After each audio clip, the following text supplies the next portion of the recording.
You ever notice how sometimes group projects, they just like work? Ideas are flowing, everyone's engaged, and you end up with something way better than you could have on your own. Absolutely. It's a real buzz when that happens. But then there are those other times, ugh, the ones that make you wonder if you wouldn't have been better off just doing it all solo? Oh, yeah. We've all been there. So what is it? What's the secret sauce that makes group work truly effective? Yeah. And how can we make those magical moments happen more consistently? Well, that's exactly what we're diving into today, isn't it? Right. We're taking a deep dive into a really interesting research paper all about, well, it's called Teacher Competencies for the Implementation of Collaborative Learning in the Classroom. Bit of a mouthful, but trust me, it's packed with really practical insights. Yeah, this isn't just some dry academic theory. This is like, think of it as a guidebook, a practical manual for teachers who want to transform group work in their classrooms. That's a great way to put it. So, our mission today is to kind of dissect the study, pull out the really key takeaways. The stuff that can actually help teachers design and lead like truly powerful collaborative learning experiences for their students. Exactly. We're after that actionable advice. And what I really appreciate about this study is that it breaks down the teacher's role into 5 core competencies. Oh, yeah, those are really helpful. They cover the whole collaborative learning process from start to finish. We're talking planning, monitoring, supporting, consolidating, and reflecting, like a complete roadmap. Yeah, and we'll dig into each of those today. But let's start right at the beginning, planning.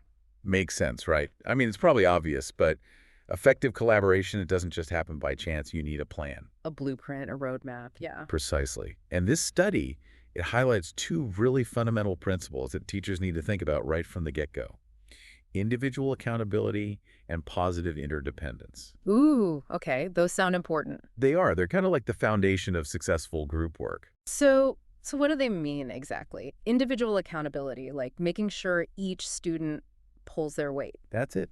Each student needs a clear role, a defined responsibility. Their contribution, it needs to be visible. It needs to matter to the group's success. Right, so no slackers allowed. And positive interdependence, what's that about? It's kind of the flip side. It's about structuring the task so that the group can only succeed if everyone contributes. They actually need each other, like a sports team or a band or something. I'm getting it. Like, if one person drops the ball, everyone suffers. Exactly.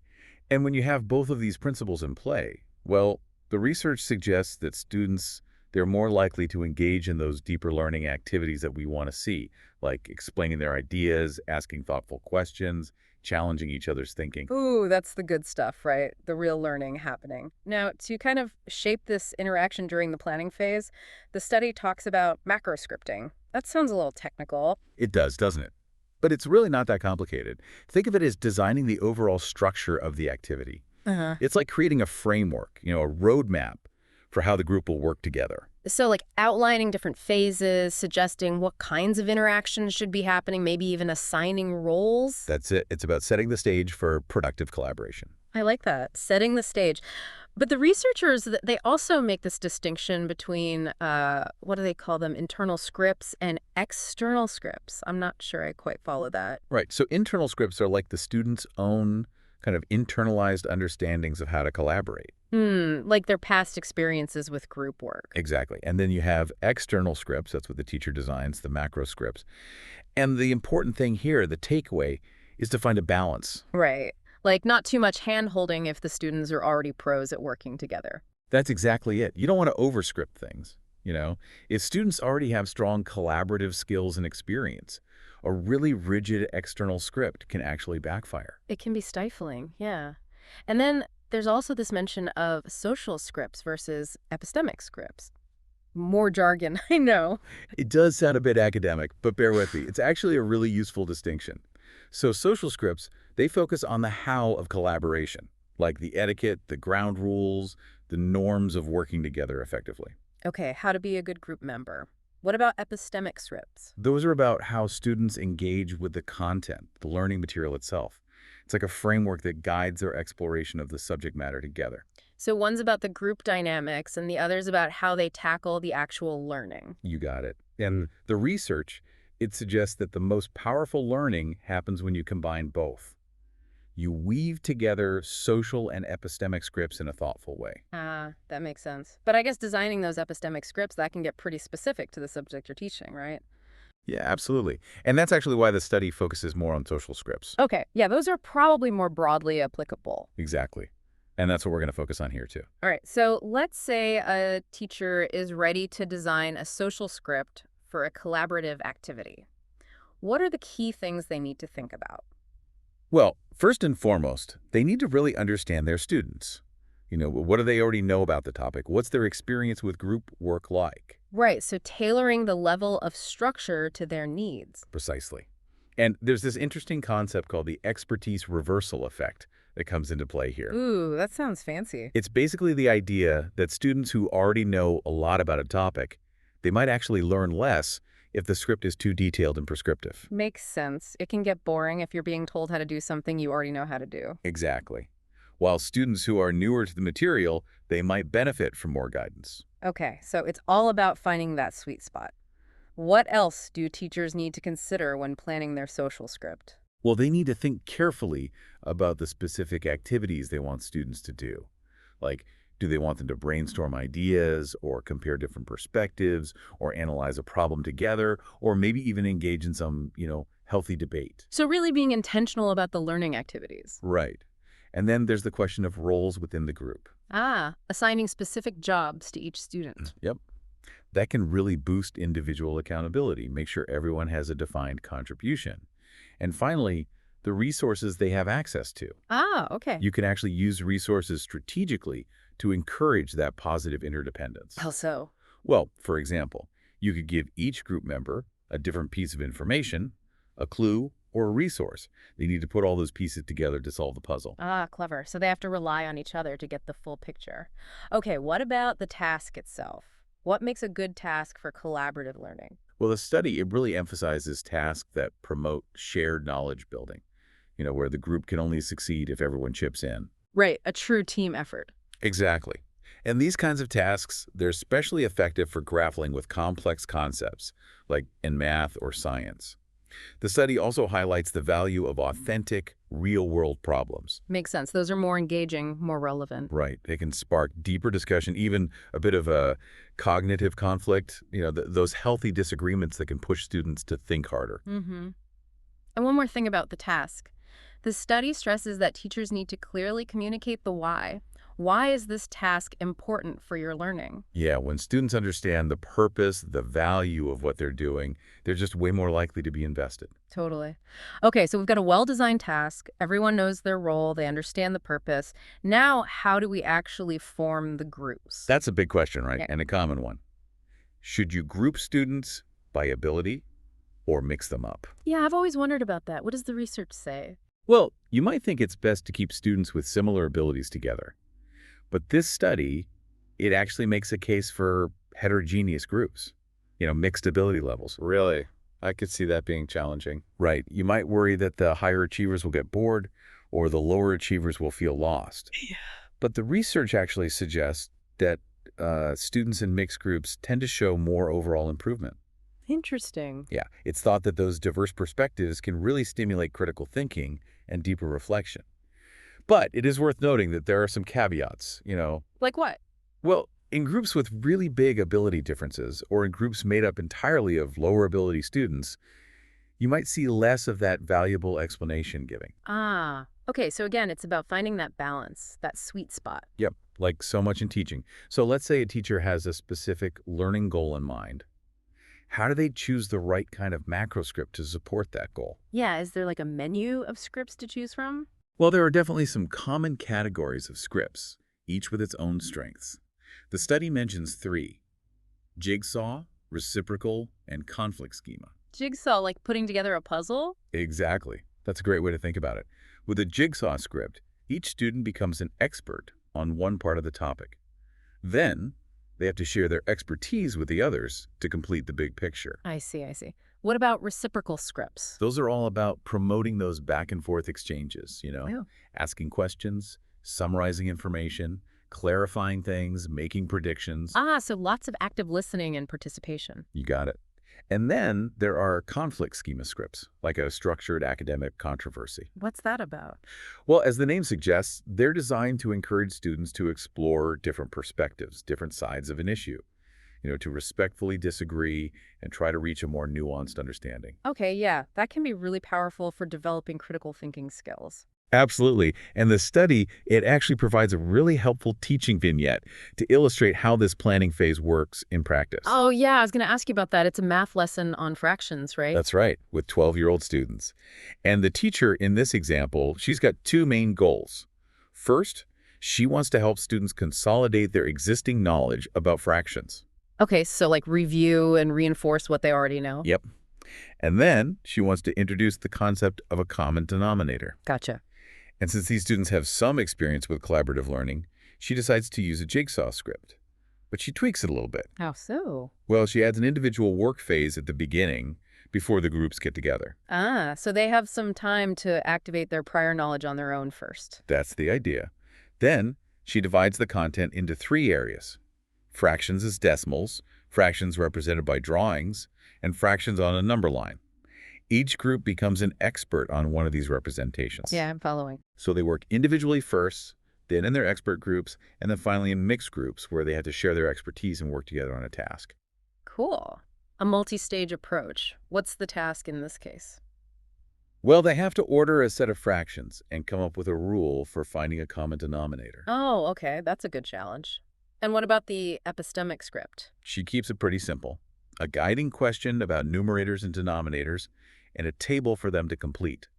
And because the students are already comfortable collaborating, she opts for a low-structured macro script, gives them more autonomy in how they approach the task within those defined phases. Ah, so not too much hand-holding, trusting them to figure things out. Precisely.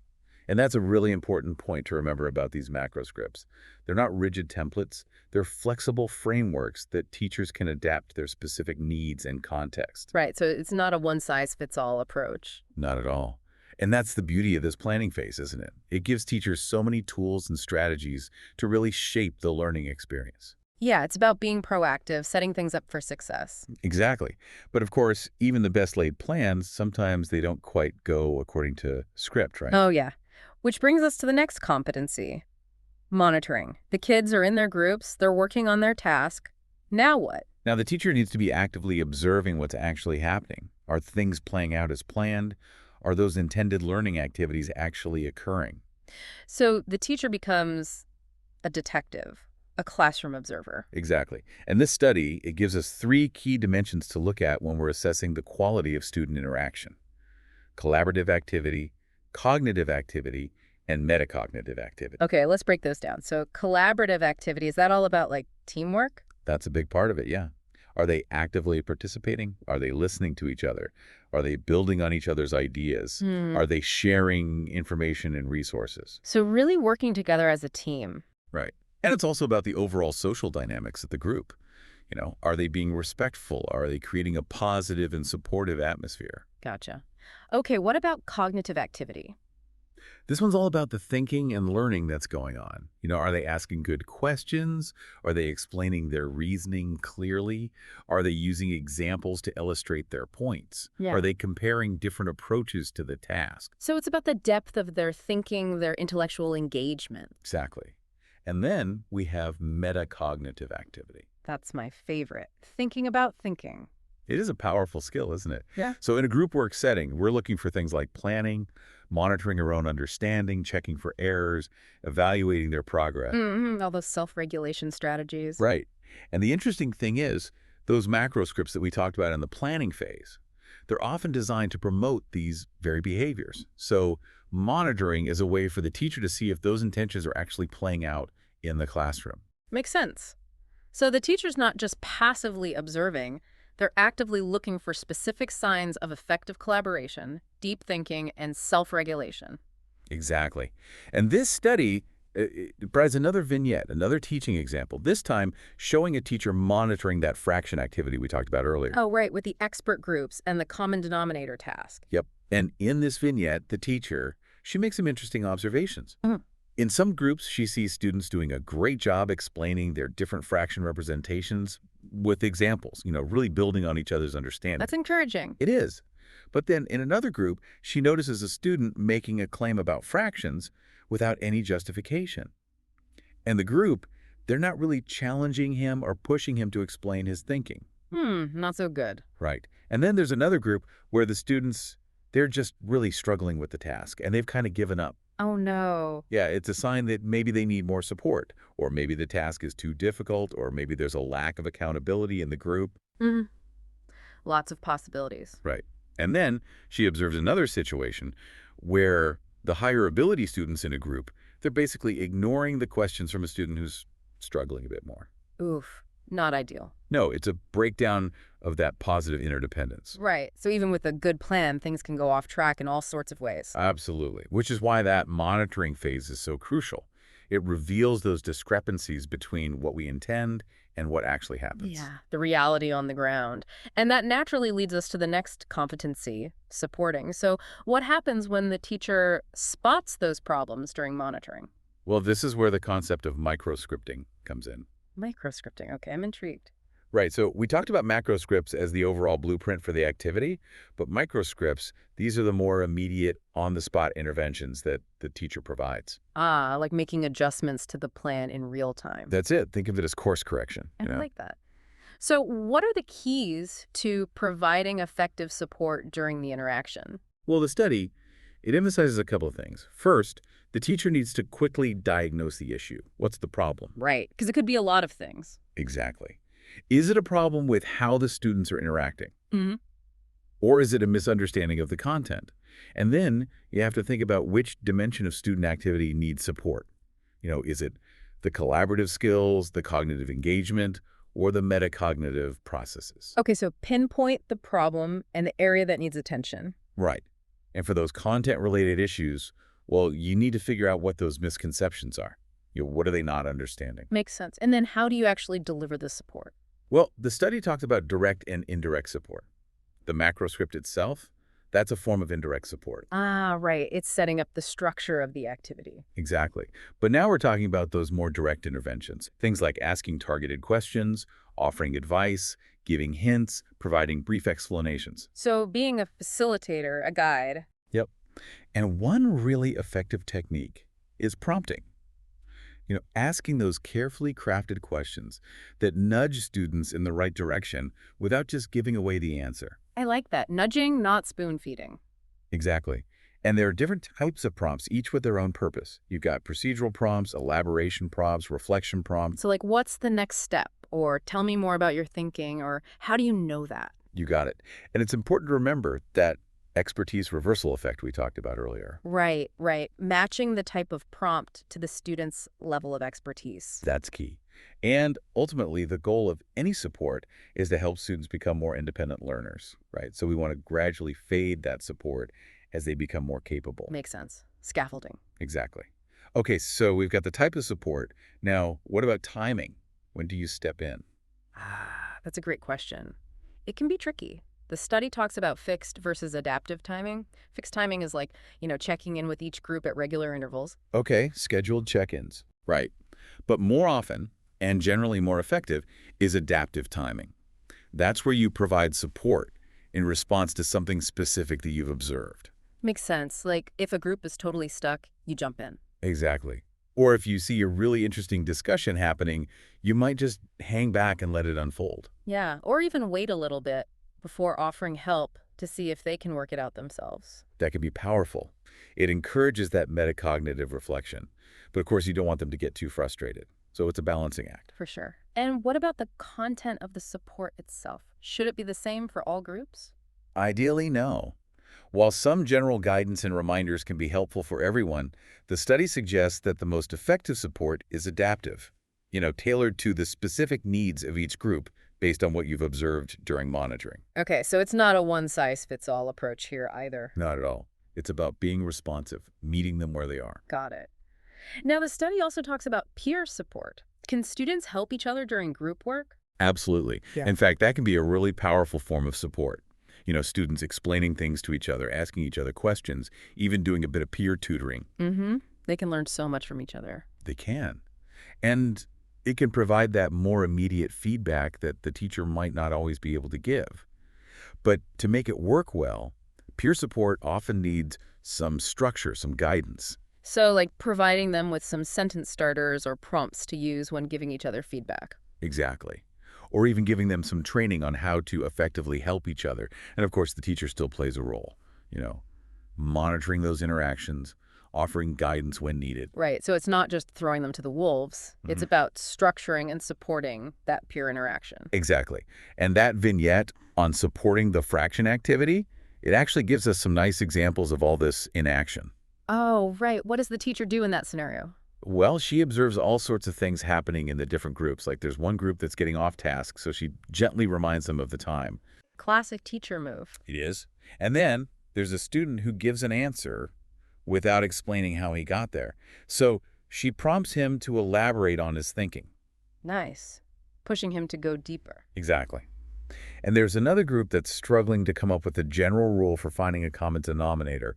So she reminds them to think beyond just specific examples. And the group that's given up, she encourages them to think back to what they tried before, to re-engage them.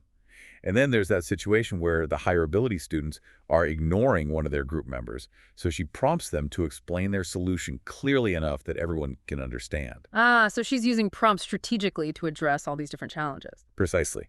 And the study notes that in this vignette, the teacher deliberately focuses on using prompts because she's planning to provide more detailed instructional explanations later during the consolidation phase. Ah, okay. So it's all part of a bigger plan. And speaking of consolidation, that's our next competency. What's that all about? So consolidation, this is where we bring it all together. The group work is done, and now the teacher needs to make sure that all that collective effort actually translates into individual learning for each student. So it's not just assuming that because they worked in a group, they all learned the material. Right. It's about connecting the dots, making the learning explicit, and addressing any lingering misconceptions. Right, right. So what are the goals of this consolidation phase? Well, the study emphasizes that it's all about stimulating students' cognitive and metacognitive processes. There's that metacognition again. It's so important, isn't it? Yeah. So during consolidation, we want students to become aware of the different solutions that emerged, compare them to the correct approach, identify any gaps in their own understanding, and really deepen their thinking about the core concepts. Okay, so it's about making connections, clarifying things, and solidifying the learning. How do teachers actually do that? Well, there are a few different approaches. One common strategy is group presentations, especially with that jigsaw script. Right, because each group has a piece of the puzzle. Exactly. And then you can have individual testing after group work, maybe incorporating group scores to keep that interdependence going. Keeps everyone accountable. Right. But one particularly powerful technique, especially when different groups have come up with diverse solutions, is to compare and contrast those different approaches as a whole class. Oh, yeah. That can lead to some great discussions. You can. And this study, it even talks about productive failure. What's that? Like letting students make mistakes on purpose? Well, it's more about recognizing that sometimes those incorrect solutions can be really valuable learning opportunities. Ah, okay, I see. So during consolidation, you might have students share their different solutions, analyze their strengths and weaknesses, identify the misconceptions, and then work together to construct the correct approach. It's like a collaborative problem-solving session. Exactly. And the teacher, they play a key role in facilitating this discussion, asking good questions, prompting explanations, clarifying things, using examples. And the study mentions some specific approaches like Lampert's method and the academic controversy script. Right. So Lampert's approach, it involves students working in groups on a challenging problem, and then the teacher leads a whole class discussion where they analyze the different solutions, identify the key principles, and really build on each other's thinking. Interesting. And the academic controversy script, that's all about debating different perspectives. Right. That's it. Students research and prepare arguments, present their cases, and then try to reach a synthesis, a more nuanced understanding of the issue. So lots of critical thinking and persuasive skills in that one. Absolutely. And regardless of the specific approach, the goal of consolidation is to really push students to think deeply about the concepts and internalize that understanding. Got it. And there's a vignette about consolidating those fraction rules, right? Yep. In that example, the teacher, she writes all the different rules that the groups came up with on the board, and they discuss the similarities and differences, and they identify any misconceptions. Okay, so they're really dissecting those rules. They are. And then, together, they construct one correct and comprehensive rule that incorporates all the key concepts. Nice. So they're leaving with a clear understanding, and then she assigns homework that reinforces that learning. Exactly. So it's a multi-step process, and the teacher's role is really crucial here. Yeah, and the study points out that all that monitoring the teacher did earlier, that really pays off during consolidation. It helps them tailor their explanations and their questions and make sure they're addressing those specific misconceptions that came up during the group work. Absolutely. It's all connected. I'm seeing that. Okay, we've planned, we've monitored, we've supported, we've consolidated. What's left? Well, we've reached the final competency in this framework. Reflecting, taking a step back and looking at the big picture. So important, right? Reflecting on what worked, what didn't, and what we can do better next time. Couldn't agree more. And this study, it talks about self-reflection as a conscious process. And it differentiates between reflection in action and reflection on action. Okay, those sound interesting. What's the difference? So reflection in action is like, those on-the-spot adjustments you make while the lesson is happening. It's intuitive, it's responsive. Mm-hmm. Like thinking on your feet. Exactly. Yeah. But reflection on action, this is the more deliberate, analytical reflection that happens after the lesson is over. You have more time to really process what happened, analyze the reasons behind things, and think about your instructional choices. So it's about extracting those valuable lessons for the future. Precisely. And when it comes to reflecting on collaborative learning, the study mentions both formative and summative evaluation. Okay, more jargon. I know. But it's really just about looking at different aspects of the learning process. So formative evaluation is about considering what you observed during the group work. How did the interaction unfold? What challenges emerged?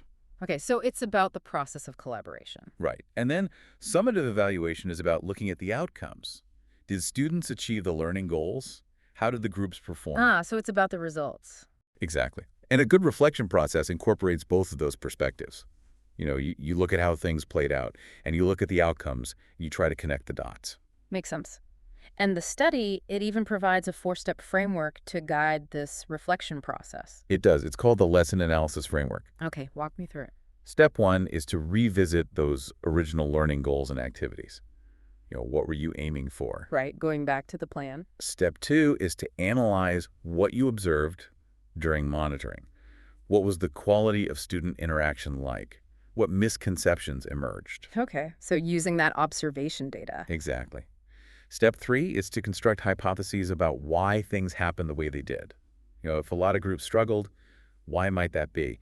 Was the task too difficult? Were the instructions unclear? So trying to explain those patterns you observed. That's it. And finally, step 4 is to use all of that analysis to come up with concrete improvements for next time. Maybe you need to adjust the macro script or provide more targeted support or change the way you form the groups. So it's a cycle of continuous improvement, reflecting on the past to inform the future. Absolutely. And that vignette about reflecting on the fraction lesson, it shows this process in action. Oh, right. What does the teacher do in that example? Well, she starts by reviewing her monitoring notes, those detailed observations she made during the group work. And she asks herself some critical questions about her own teaching. Were her prompts effective? Did she provide the right kind of support? And she also thinks about how the students reacted to her interventions. Okay, so she's analyzing her own teaching moves. Yep. And then she looks at the results, both the individual student learning and the overall success of the groups. And she tries to connect those outcomes back to her observations. And based on all of that reflection, she identifies some specific things she wants to change for next time. Like what? Well, she decides to change the group composition for a few students. She wants to model the reasoning process more explicitly. And she's going to reuse the macro script because it generally seemed to work well. So she's making those informed adjustments. Exactly. And the study, it concludes by really emphasizing this connection between planning, monitoring, and reflecting. It's all part of a cycle. Yeah, I'm really seeing how interconnected all these competencies are. They are. And in the final discussion, the study brings up a really practical challenge that teachers often face. Yeah. How do you effectively monitor and support multiple groups at the same time, especially in a busy classroom? Yeah, that can feel overwhelming. It can. In the study, it actually draws some inspiration from computer-supported learning environments. Okay, how so? Well, in online learning, there are often these teacher cockpits that give teachers a visual overview of what's happening in each group, like who's participating, who's struggling, what kinds of interactions are happening. That sounds really useful, like a control panel for group work. Exactly. And the study suggests that teachers could adapt this idea for the classroom. Maybe create a simple checklist of key behaviors to look for during monitoring. Like, is everyone participating? Are they explaining their reasoning? Are they asking clarifying questions?